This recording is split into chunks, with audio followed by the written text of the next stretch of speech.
of a thing. Like you'd be worried, is she a gold digger? But it doesn't seem out of the ordinary, right? Or I would feel like I was going to have to be a sugar mama if you wanted gifts all the time. Sometimes people aren't in tune with, they say they want something, but that's not what they actually want. Or sometimes it's not even, is they're afraid to admit what they actually want because they're embarrassed of it.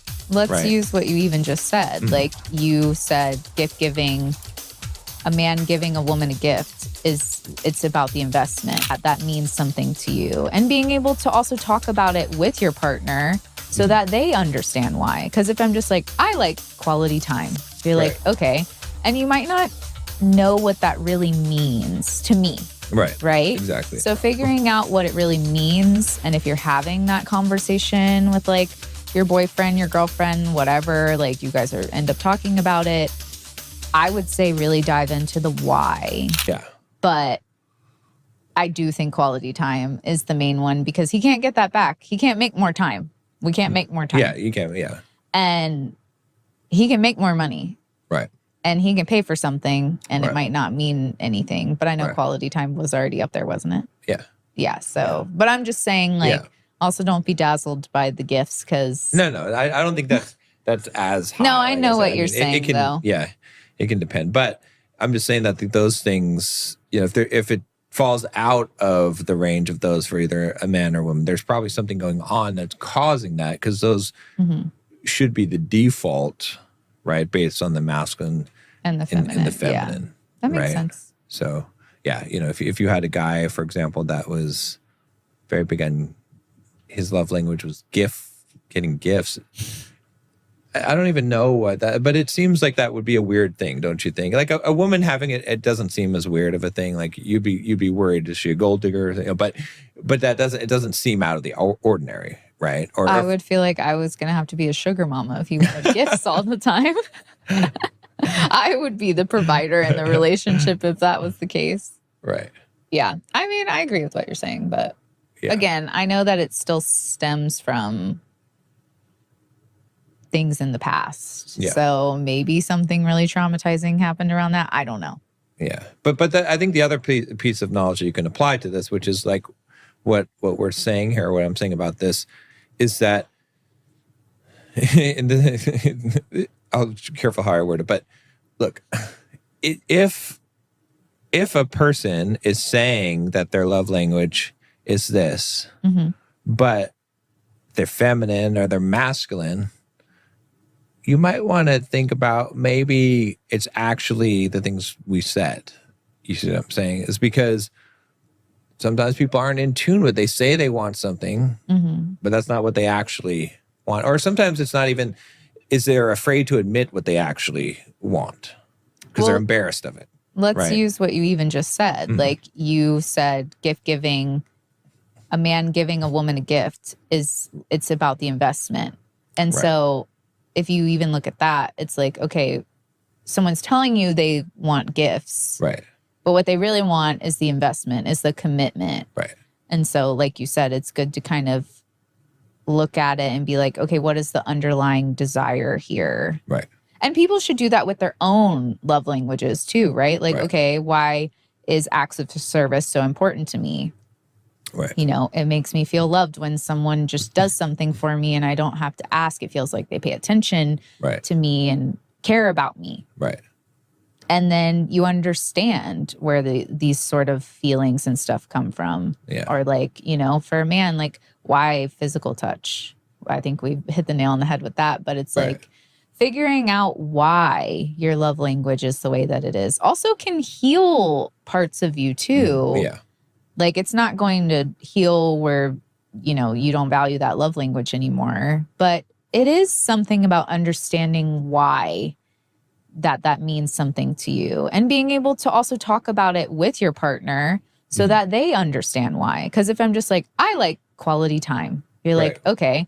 And you might not know what that really means to me. Right? Exactly. So figuring out what it really means. And if you're having that conversation with like, your boyfriend, your girlfriend, whatever, like you guys end up talking about it, I would say really dive into the why. Because then they also can be able to support you and make you feel loved in the way that you really want and need, and they'll have a bigger picture of it. Yeah, I agree. Yeah. So. Yeah. But yeah, I think like I said, I think it's not the best model, but it gives you an idea of what. Right. You have to do some extra digging. But yeah, I would be curious. I have to look up the stats to see what percentage of men or women have the different, how they rank the different love language. Yeah. Like I said, I feel like if I polled 100 men, 98 would say physical touch as number one. But some men will not say physical touch, even if it is, because they're not comfortable with their sexuality. And so they're embarrassed by it. So they don't want to seem like that would be the thing. You know what I'm saying? Like, so I think you have some of those things going on too in many cases. That's why I'm saying go with what you know is likely to be the case. Yeah.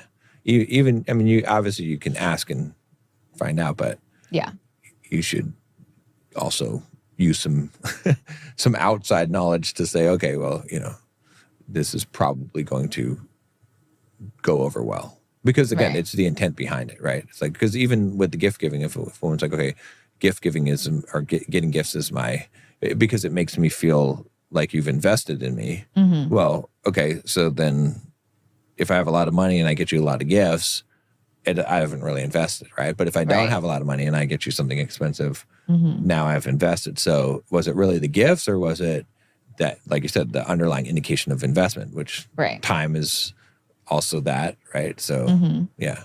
Exactly. Yeah. It's a lot more complicated, and people just take quizzes, and I'm people because I've taken the quizzes.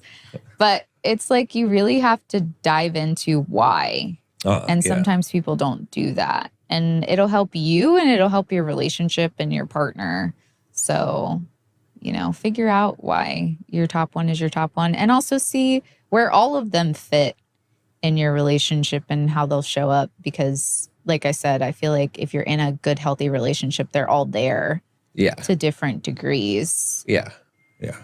And a lot of times too, if your top one's getting fulfilled, then you don't even think about love languages. Like, I don't think about quality time at all, because I know I have quality time with you every day. Yeah. And so, it's interesting to look at, but for the third time, we need to read the book just to get the feel of it. But you're more likely to notice it if there's a deficiency, right? That's the thing. So, but that's also too why it was important you brought up that don't give the other person your love language, because so many people get messed up with that. That's the biggest lesson from it, because that's where it gets messed up, is because because then that person gets frustrated too, because they're like, I can't please you. Right. I'm doing all these things for you that, like, I would love if someone did this for me. Right. And it's like, you're just unpleasable. No matter what, you're ungrateful. Right. And then the person telling you what they actually want, and then you're not listening because you're like, well, that doesn't make sense to me. Right. But that's also too, when you guys talk about it, to dive deeper into it. Right. Because if you're just like physical touch, yours is physical touch. Physical touch is the last one on mine. Right. Like it doesn't resonate with me like it does for you, but because you've explained it and like how it makes you feel and what it does for you, it's way easier to understand. So that's why I feel like if you're having this conversation about the love languages and things like that, one, you should be having it because you genuinely want to show your partner love in the way that makes them feel the most loved. Yeah. And two, that like you want to be vulnerable and you want to have a deeper conversation about it. Like, this is your partner. This is the person that you're dating, you're committed to, you're married to, whatever it is. Right. And, you want to make them feel the best that they possibly can. And you want to understand why that physical touch matters so much to them. And like, what does that give them? Right. Yeah. The like, deeper thing. The vulnerable part. Like, I know last episode we stressed the vulnerable whole topic. Yeah. But that is the key, right? Is to be vulnerable and to talk about the things that is the real feelings behind the things. Yeah. Because what does it mean to you? Yeah. Yeah. what's the thing, or what's the fear or the worry that you have, the insecurity that you have that this fixes. Right. Right. Because it usually comes down to some kind of insecurity that, right. That's why you feel loved, because the person is making you feel secure. Right. So in a way that maybe didn't feel safe before. Yeah. Better than